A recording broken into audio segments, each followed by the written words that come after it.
Marie-Christine, bonjour, comment allez-vous? Tout va très bien. Bonjour à tous. Bonjour Thierry. La semaine dernière, vous nous aviez parlé de quelque chose encore de très mystérieux, le mandat de protection future. Qu'est-ce que ce mandat? Alors, le mandat de protection future est quelque chose qui reste assez méconnu, bien que la loi qui l'a instauré soit déjà quelque peu ancienne. C'est une loi du 5 mars 2007. Donc, un mandat encore trop peu utilisé. Pour ceux que cela intéresse, on peut retrouver les dispositions dans le Code civil, notamment aux articles 477 à 494 de ce Code civil. En quoi consiste un tel mandat? Il va permettre à quelqu'un d'anticiper sa perte d'autonomie en quelque sorte, d'organiser la protection de ses intérêts au cas où il y aurait une perte d'autonomie. Donc je songe à des personnes âgées qui commencent à avoir quelques pathologies, par exemple les prémices d'une maladie d'Alzheimer. Donc cela va permettre à la personne d'anticiper cette perte d'autonomie et de choisir à l'avance la personne qui sera chargée de la protection de ses intérêts. Concrètement, on va choisir quelqu'un qui va se préserver en quelque sorte nos intérêts lorsque nous n'aurons plus la faculté de décider par nous-mêmes. Ce mandat peut également être utilisé par des parents pour protéger un enfant souffrant d'une maladie ou d'un handicap, par exemple. D'accord. Est-ce que l'on perd ses droits à la signature d'un tel mandat? Absolument pas. On ne perd pas ses droits. On va conserver nos droits, on va conserver notre capacité juridique, on va continuer à gérer notre argent, à gérer nos biens. Ce mandat permet seulement pour le mandataire qu'on aura choisi d'agir à notre place, dans notre intérêt, au cas où on viendrait à perdre cette autonomie, sachant que cette perte d'autonomie devra être constatée par un médecin agréé. Donc, on a véritablement encadré ce mandat. Voilà. Très bien. Que faut-il faire? Quelles sont les formalités à accomplir? Alors, pas deux types de formalités, deux solutions possibles. Soit un mandat sous seing privé, donc là, on le fait seul, ce mandat, il faudra quand même qu'il y ait un contrôle, ou un mandat rédigé par devant notaire, c'est-à-dire mandat par acte authentique. Pour le mandat sous seing privé, il peut être établi sur papier libre. Il devra être contresigné par un avocat. On vérifie bien que la personne ait bien connaissance de ses droits. Il y a véritablement cette protection.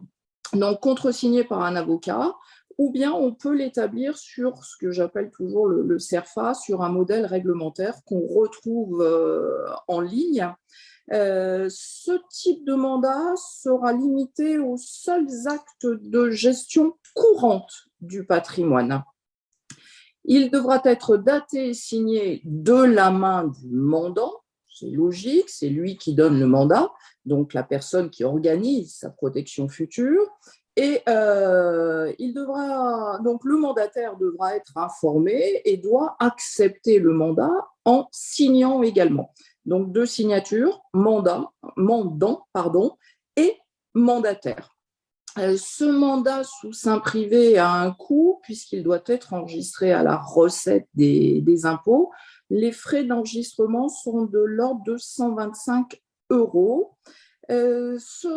Concernant le mandat notarié, comme son nom l'indique, il est conclu par devant notaire, en présence du mandant, bien sûr, et du mandataire, c'est-à-dire celui qui reçoit le mandat et qui s'engage à faire valoir les intérêts de la personne qui ne pourrait plus, qui ne serait plus en capacité. Donc, ce mandat notarié va donner des pouvoirs un petit peu plus étendus au mandataire que le mandat précédent, le mandat sous seing privé. Donc, par exemple, le mandataire pourrait décider de la vente d'un bien immobilier, chose qui n'était pas possible lorsqu'on est dans le cadre d'un mandat sous seing privé. D'accord. Est-ce qu'il y a un contrôle de ce que fait le mandataire quand même? Il y aura un contrôle. Si le mandat est mis en œuvre, le mandataire va devoir rendre compte de l'exercice du mandat, soit au notaire qui a dressé le dit mandat, si on est sur un mandat notarié, ou bien alors au greffier en chef du tribunal judiciaire s'il s'agit d'un mandat sous seing privé. Donc le mandataire ne peut pas faire n'importe quoi, il sera contrôlé dans l'exercice de sa mission à partir du moment où ce mandat a été mis en œuvre. Et il doit remettre, le mandataire par exemple, devra remettre un inventaire du patrimoine et un rapport annuel de gestion des comptes. Donc tout ceci est prévu par le Code civil. Alors, tant que ce mandat n'aurait pas pris effet, il est parfaitement possible de l'annuler ou de le modifier. Sinon, oui, concernant le mandataire, je n'ai pas précisé, celui-ci pourra renoncer également à la mission qui lui est confiée. Oui, parce que c'est une mission quand même assez lourde. Qui peut être le mandataire? J'ai envie de dire, c'est au mandant de choisir. Il peut choisir dans son entourage familial, il peut choisir parmi ses amis. Il pourrait également charger un professionnel de la mission en question, notamment toute personne chargée de la protection des intérêts d'un majeur, par exemple. Voilà, donc c'est une mesure qui est une bonne mesure de précaution finalement de son avenir. Euh, la personne, le mandant, à quel moment doit-il s'alerter et se dire, tiens, peut-être qu'il faudrait que je fasse ces démarches-là? J'ai envie de répondre, c'est au cas par cas. Effectivement, quelqu'un qui n'aurait plus toutes ses capacités ne pourrait pas s'engager. On pourrait contester le mandat qui a été donné à partir du moment où on relève que la personne n'avait plus ses capacités. Donc, elle doit faire ceci tant qu'elle est en pleine possession de ses moyens, de ses capacités, de sa capacité juridique.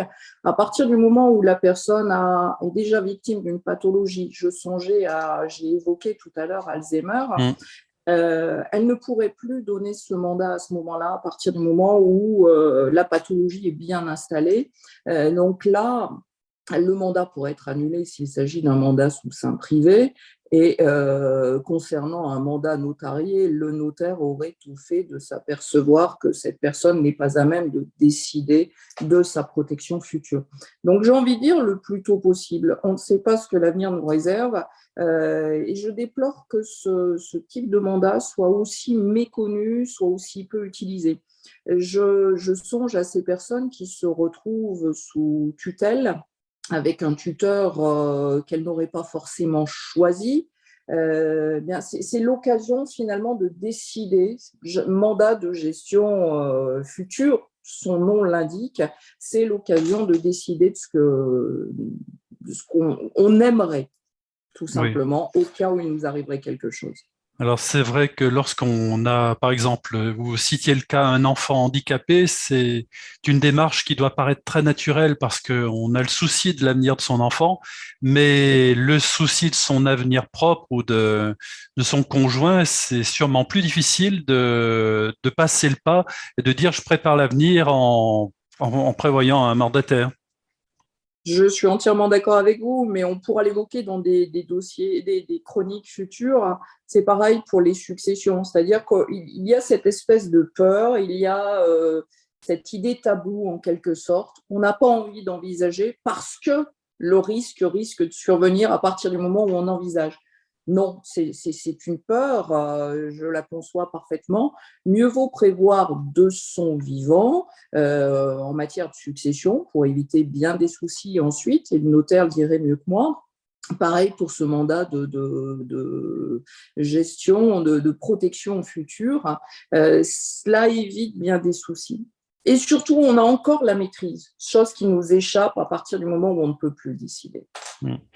Encore de sages conseils, Marie-Christine. Merci beaucoup pour cet éclairage d'un dossier que nous ne connaissons pas du tout. Enfin, je pense que nos téléspectateurs non plus, ou que très très peu le connaissaient. C'est un sage conseil.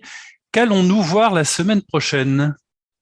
Eh bien, on va rester sur ces types de mandats pour de la gestion posthume cette fois, c'est-à-dire prévoir à l'avance au cas où quelque chose surviendrait. Alors, quand je dis quelque chose, au cas où je décéderais, qu'adviendra-t-il de mon entreprise?